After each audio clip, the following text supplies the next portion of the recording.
한국인이 반드시 알아야 관산성 전투. 관산성 전투는 백제와 신라 간의 중요한 전투로 554년에 발생했습니다. 이 전투는 백제의 군사적 역량과 전략을 시험하는 계기가 되었으며 양국 간의 갈등을 심화시키는 전환점이 되었습니다. 아래에서는 관산성 전투의 배경, 전투의 경과, 결과 및 역사적 의미를 자세히 살펴보겠습니다. 1. 배경. 관산성 전투는 백제와 신라 간의 정치적 긴장이 고조되던 시기에 발생했습니다. 백제는 4세기 중반부터 6세기 초까지 한반도 서부 지역에서 강력한 세력을 유지하고 있었고, 신라는 동쪽에서 세력을 확장하고 있었습니다. 이 시기 백제의 왕은 무령 왕제위 50만 1523으로 그는 백제의 군사력과 외교력을 강화하는 데 힘썼습니다.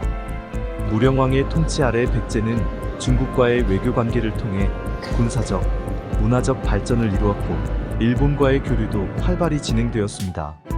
그러나 신라는 거풍왕제위 51만 4540의 통치 아래에서 불교를 국가의 주된 이념으로 삼고 군사력을 강화하며 세력을 확장하고 있었습니다. 신라는 백제와의 동맹 관계를 유지하던 나제 동맹을 파기하고 백제의 한강 유역을 차지하기 위해 군사적 공격을 감행하기로 결정했습니다. 이러한 배경 속에서 관산성 전투가 일어났습니다. 2. 전투의 경과. 관산성 전투는 백제의 관산성 현재의 충청남도 공주 인근에서 벌어졌습니다.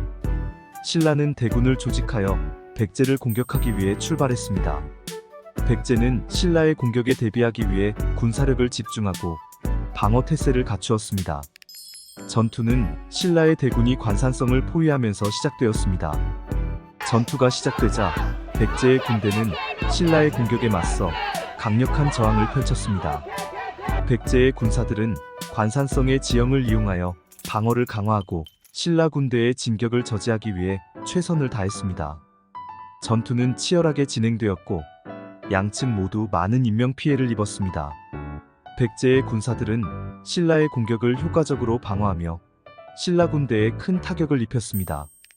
전투의 결정적인 순간은 백제의 지휘관들이 신라의 주요 지휘관을 포로로 잡으면서 발생했습니다.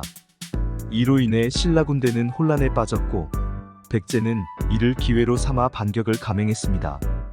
결국 백제는 관산성 전투에서 신라를 크게 무찌르고 승리를 거두게 됩니다. 3. 결과.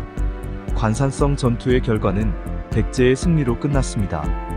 이 전투는 백제의 군사적 역량을 입증하는 중요한 사건이었으며 백제는 신라에 대한 우위를 점하게 되었습니다. 그러나 이 승리는 장기적으로 백제에게 큰 이익을 가져다 주지 않았습니다. 신라는 전투에서 패배했지만 이후에도 군사력을 강화하고 재정비하여 다시 백제를 공격할 준비를 하게 됩니다. 관산성 전투 이후 백제는 신라와의 갈등이 심화되었고 양국 간의 전투는 계속해서 이어졌습니다. 이 전투는 백제와 신라 간의 군사적 대립을 더욱 격화시키는 계기가 되었으며 이후 백제는 신라와의 전투에서 점차적으로 불리한 상황에 처하게 됩니다. 4. 역사적 의미. 관산성 전투는 백제 역사에서 중요한 사건으로 평가받고 있습니다. 이 전투는 백제의 군사적 역량을 보여주는 동시에 신라와의 갈등이 심화되는 과정을 나타냅니다. 또한 이 전투는 백제의 외교적 노력과 군사적 전략이 어떻게 전개되었는지를 이해하는 데 중요한 단서가 됩니다.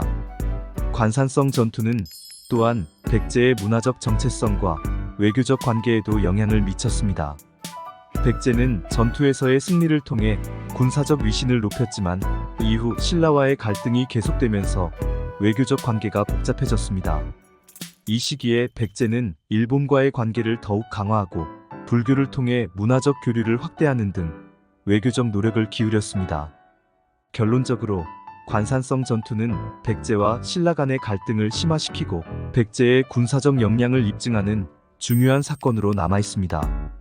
이 전투는 백제의 역사에서 중요한 전환점을 나타내며 이후의 역사적 전개에 큰 영향을 미쳤습니다.